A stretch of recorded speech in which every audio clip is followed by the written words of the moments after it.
Howdy, I'm Clint Walker and you're watching GVTV News. Thanks, Clint, and I'm Randy Hansen. In today's World News headlines, administration delays executive action on immigration as it appeals judge's order. And immigrant rights protesters denounce court ruling blocking reprieves. And out of the UN, Assad regime agrees to halt bombing of Aleppo. Report says U.S. coordinates strikes with Syrian rebels. And Ukrainian forces pull back from besieged town after heavy casualties. And U.S. accuses Russia of violating ceasefire. UN Security Council calls for end to violence. And UN Security Council to meet on Libya as Egypt calls for global intervention. In Greece to seek 6-month loan extension as austerity standoff grows. And U.S. will let foreign allies purchase armed drones. And Ashton Carter sworn in as Pentagon chief following Senate confirmation. GVTV News is broadcast on Grass Valley Television Division of Rural Counties Television Network, whose focus is on community involvement. We also air on NCTV. But before these stories, GVTV News would like to thank one of our underwriters who supports your only visual video news media in Nevada County. That's right, it's us, GVTV News.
In today's world news story, our first one, the White House is delaying President Obama's executive actions on immigration after a federal judge blocked them earlier this week.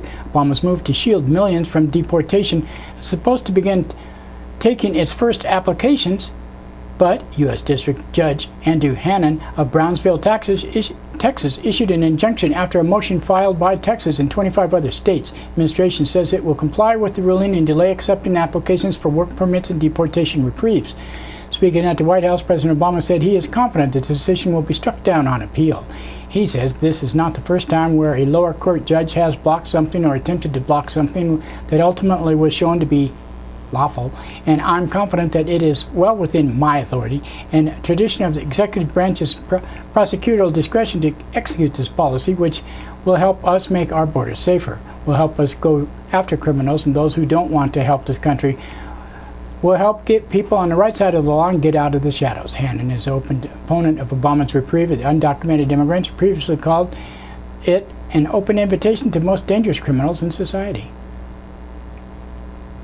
Probably go to the Supreme Court for a final answer on that. Protests and immigrant rights were held across the United States on Tuesday in Los Angeles. The recipient of Obama's deferred immigration action for undocumented youth denounced the court's decision and said, "I stand here today very disappointed learning about the injunction of the implementation of the DACA and the DAPA deferred action for parental accountability, but also I am here to determined and confident that there are a fight that we will allow implementation of these programs and continue the benefit of more potential DACA and DAPA recipients," whatever that is.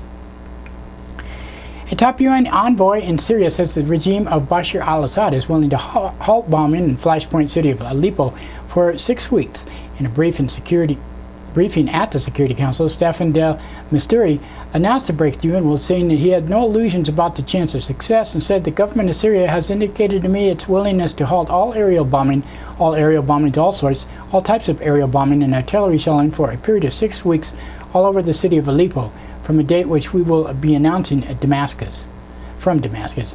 Let's be frank, I have no illusions because based on past experience there will be difficult issue to be achieved, but we will engage also very much the opposition, hopefully to see them to respond to similar requests from the UN to halt mortar and rockets on all over the city of Aleppo for 6 weeks.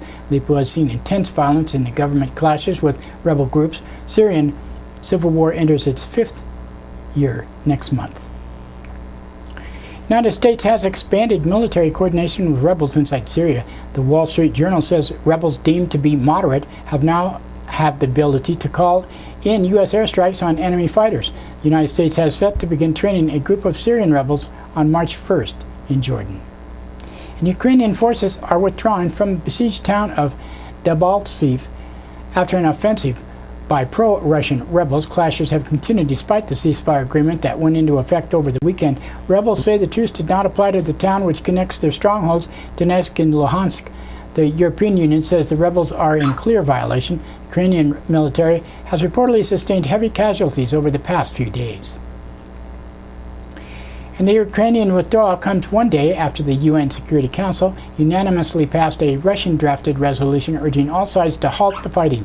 Despite voting for Russia's measure, U.S. Ambassador Samantha Power denounced Moscow for supporting the rebels and said, if Russia is committed to peace, it doesn't need a UN Security Council resolution to prove it.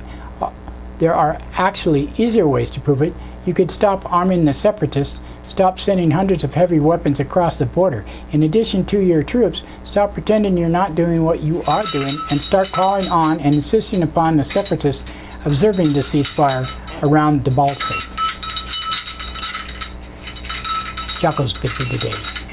In response to Power, Russia UN's Ambassador Churkin said his government is not responsible for starting the conflict in eastern Ukraine. Russia's ambassador said she accuses Russia of starting the crisis, but we did not topple the legally elected president. Throughout all the events that took place in Ukraine a year ago, Russia kept calling for the bloodiest political solution. We supported the 21st February agreement. We insisted on its implementation, even after a lawfully elected president was being toppled. We support the communique on April 17th, calling for constitutional dialogue. We supported the initiative of the OSCE chair. That was the impetus for the armed conflict. The impetus was supported by certain Western countries. The decision of Kyiv leadership is militarily suppress the dissatisfaction of the people of the East. UN Security Council is holding an emergency session in Libya amidst Egyptian airstrikes targeting the Islamic State Muslim Islamic terrorists. The Egyptians' warplanes bombed northeastern Libya area of Cairo, vowing to avenge the beheadings of the 21 Egyptian Coptic Christians shown in the ISIS video.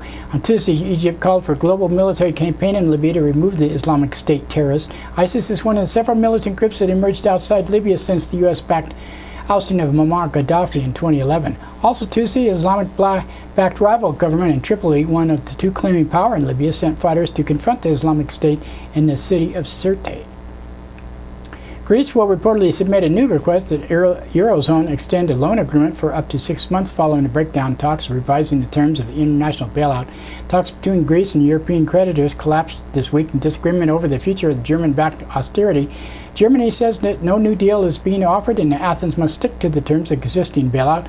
On Tuesday, Greece's Prime Minister Alexis Tsipras said his government wants to deal but will not compromise on its rejection of a crippled austerity, and said, "We are not in a hurry, we will not compromise. We are, however, working hard for an honorable and mutual beneficial solution." In other words, a solution without austerity, without the bailout which destroyed Greece in the last years, for agreement without the toxic presence of Troika. Obama administration will allow foreign allies to purchase U.S.-made armed drones for the first time. Under a new policy, American firms can sell their drones abroad, but will be subjected to a new case-by-case review. Buyers will now have to justify their need for the drone and commit to a proper use principles.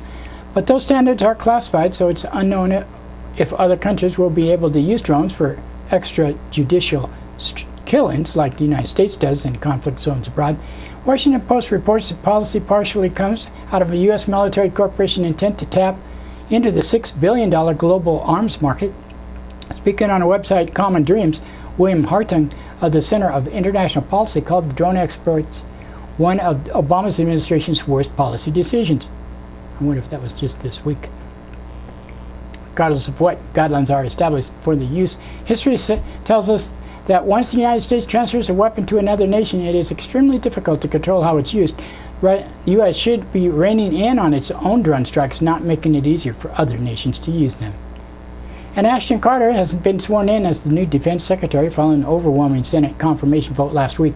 Defense Secretary Ashton Carter said, "I have a commitment to the future to build a force for our future. It involves not only securing the resources we need, but making sure that we make the best of the taxpayers' dollar, making sure that we embrace change so that the years from now and decades from now we continue to be a place where America's finest want to serve." President Obama tapped Carter after forcing the ousting of Chuck Hagel late last year. Carter has long history in the Pentagon, where he once served as the chief arms buyer. In 2006, he backed a preemptive strike against North Korea if the country continued with the planned missile test. Carter was recently voiced support for armed Ukraine and opposing the transfer of prisoners from Guantanamo Bay. Well, Lucy has a couple good points. And that's it for the world news today. Now another thanks to one of our underwriters who supports your only visual video news media in Nevada County. That's right, it's us, GVTV News.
That's right, it's time for the police blotter, and pictures in the blotter not from these actual events but used for visual aid only. These public records are obtained from daily logs issued from Nevada County law enforcement.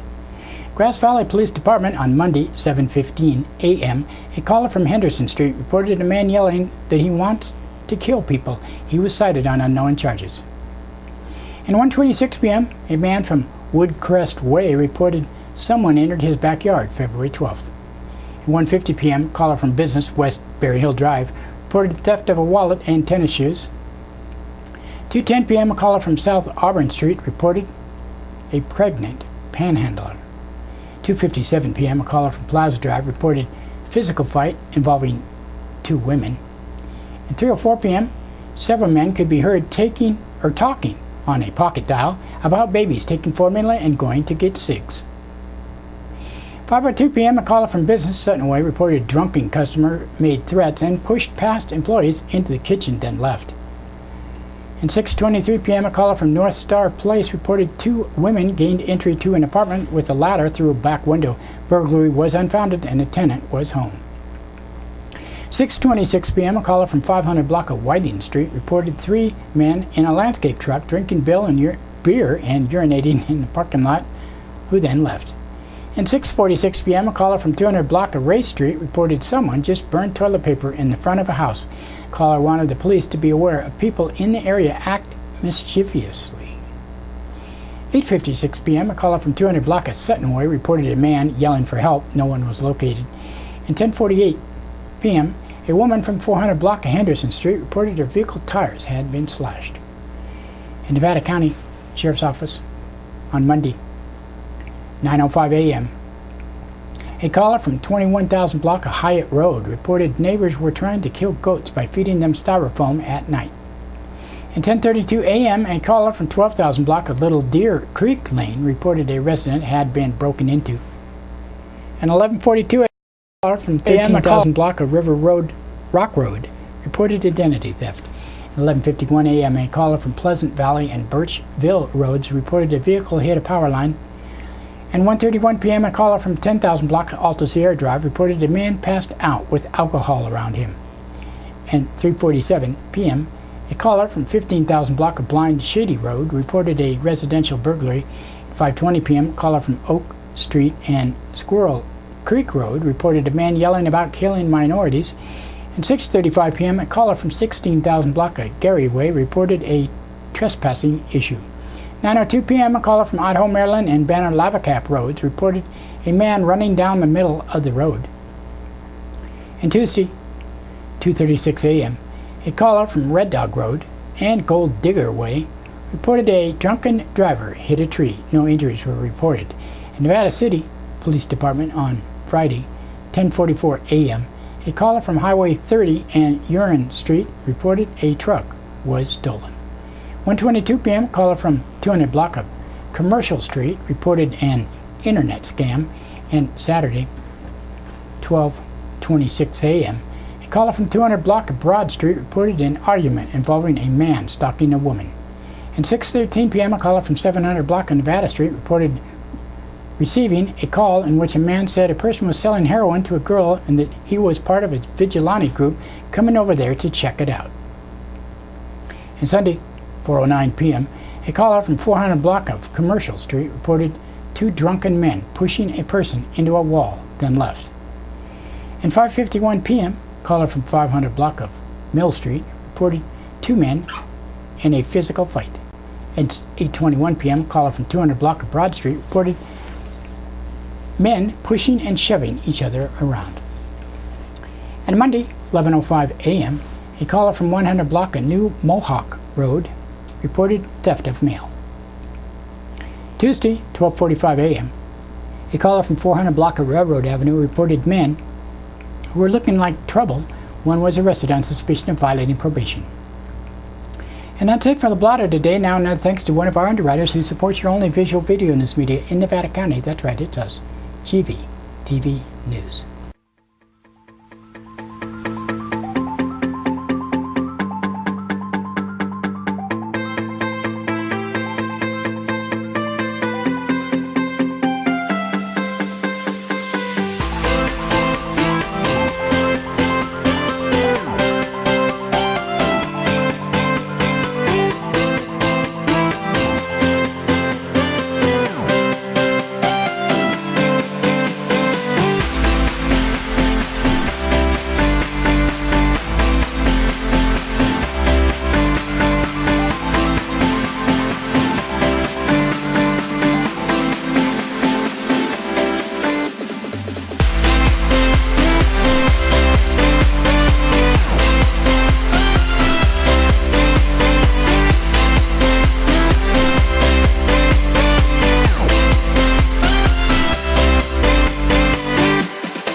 In today's local news headlines, plea deal cancels trial in Biggleson case.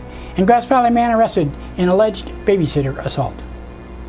In our first story, Nevada County holistic physician Harvey Biggleson pleaded no contest Friday to using the title doctor or MD in his business letterhead, cards, or ads as part of a deal negotiated by Nevada County's District Attorney's Office, canceling a trial previously set for February 17th.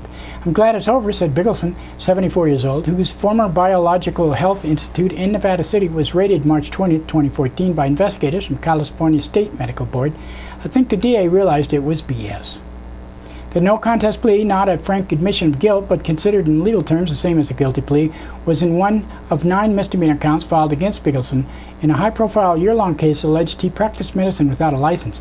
And the other 8 counts will be dismissed. Deputy District Attorney Ray De Jesus told Nevada County Superior Court Judge Linda Sloven 2 misdemeanor counts against Biggleson's son, Josh Biggleson, will also be dropped. Under terms of the plea deal, Biggleson will serve a 2-year probation for a single count, during which time he may not use the title doctor or MD in connection with his business, although he may use those titles in other contexts, such as lecturing, teaching, or being an author.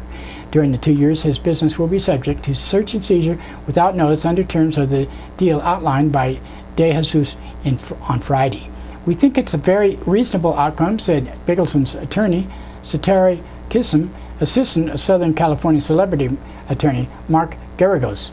"I've been told by the DA's office that the California Medical Board is not happy with this resolution. They wanted the full prosecution." Sullivan set a date for sentencing from the 2-year probation period ending February 14, 2017.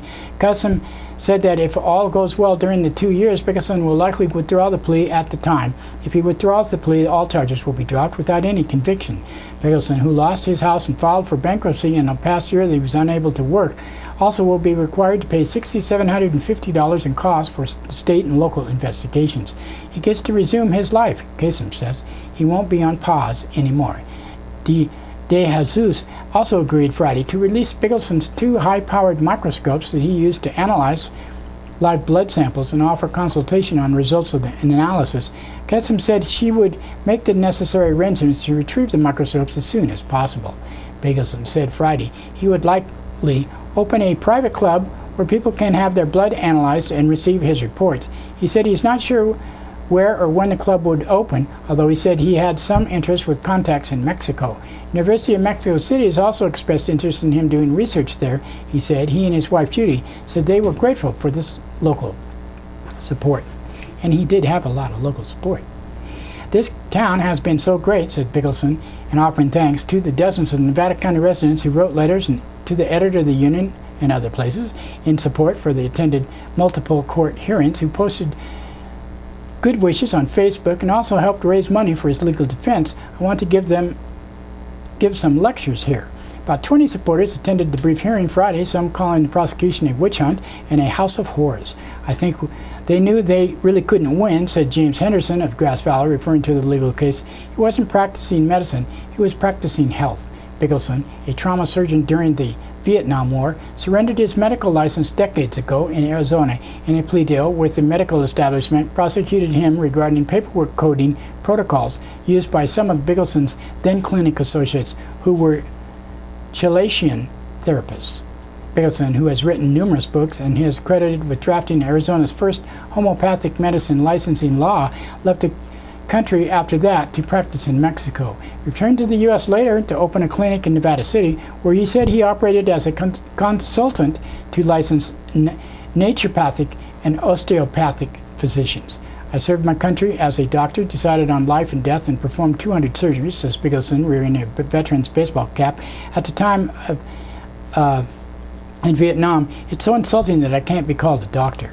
For Nevada City activist Renette Sinham, the prosecution against Biggleson was just sabotage. "I've never seen so many letters to the editor," she said. "They came in from all over the country.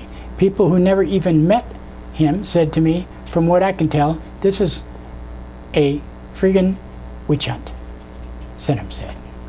Marcus Keecher of North San Juan said it was heartbreaking that Biggleson, who he said helped many clients for free, would not be available anymore in the community. "Biggleson is one of the best resources for healing anywhere," Keecher said, talking about a house of horrors. Josh Biggleson and said he doubted whether he or his parents, who were both broke after a year of legal expenses and not being able to work, would stay in California. He said he wondered how much taxpayer money was spent on the case. "They could have just said, 'In California, you're not allowed to use the term doctor.' We would have said okay," Josh Biggleson said.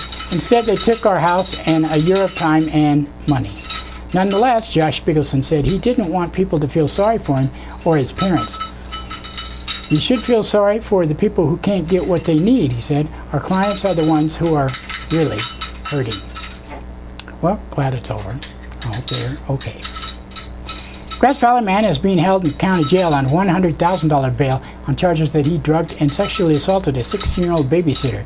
Mother of the 16-year-old victim called Grass Valley Police Department February 12th to report her daughter had been assaulted by a man identified as Randolph Scott Quirton, pictured here, several nights prior, said Lieutenant Steve Johnson. The girl told detectives she had gone to Gorton's apartment at his request to babysit.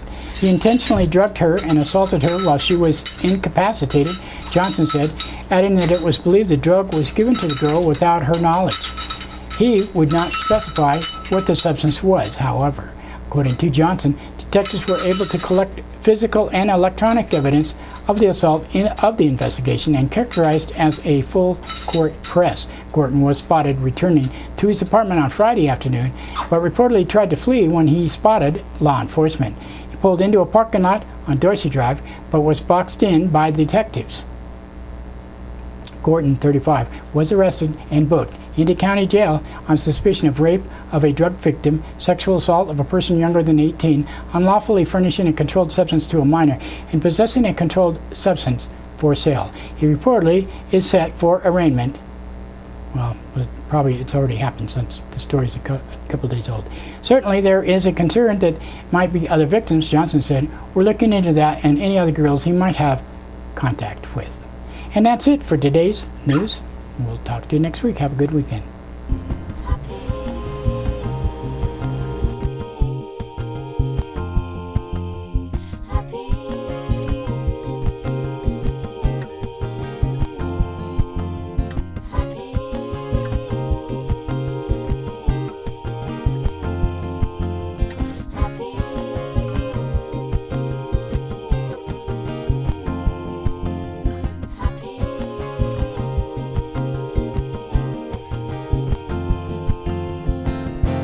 Might seem crazy what I'm about to say.